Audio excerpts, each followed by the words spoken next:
Hi everyone, welcome to Uttara's Craft Recipe. இன்னைக்கு நம்ம பார்க்க போறது பன்னீர் டிக்கா. டிக்காக்கு பன்னீர், கேப்சிகம், ஆனியன் இந்த மாதிரி மீடியம் சைஸ்ல கட் பண்ணி வச்சுக்கலாம்.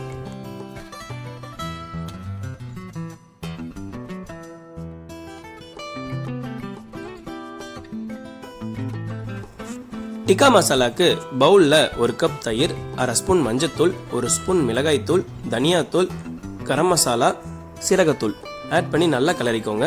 தேவையான அளவு உப்பு சேர்த்துக்கோங்க. நான் கசூரி மேத்தி ஆட் பண்ணியிருக்கேன், அது ஆப்ஷனல் தான், இல்லைனாலும் பரவாயில்ல.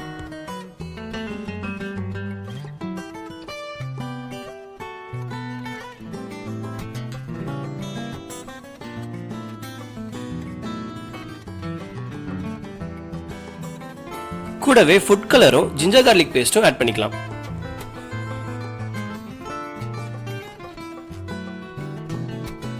கூடவே 5 ஸ்பூன் ரீஃபைண்ட் ஆயில் எடுத்து நல்லா காய்ச்சி சேர்த்துக்கலாம். இந்த மாதிரி எண்ணெயை நல்லா காய்ச்சி சேர்க்கும் போது அதுல இருக்க ஃப்ளேவர் நல்லா தூக்கி கொடுக்கும்.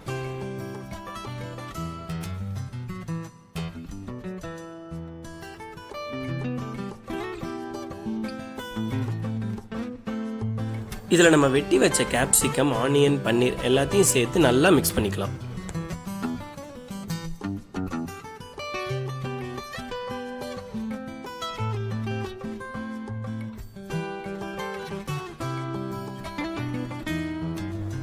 நல்லா கிளறினதும் ஸ்கியூவர்ஸ்ல இந்த மாதிரி குத்தி வச்சுக்கலாம்.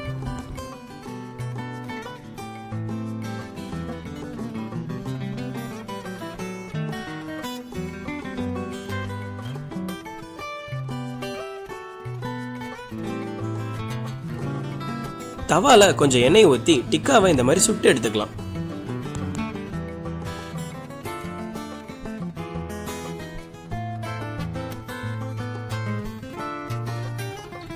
இது நம்ம பன்னீர் டிக்கா ரெடி. இந்த வீடியோ உங்களுக்கு பிடிச்சிருந்தா லைக் பண்ணுங்க, கமெண்ட் பண்ணுங்க, ஷேர் பண்ணுங்க. Subscribe to Uthra's craft recipe. இந்த பெல் ஐகானை மறக்காம பிரஸ் பண்ணிடுங்க. தேங்க்யூ.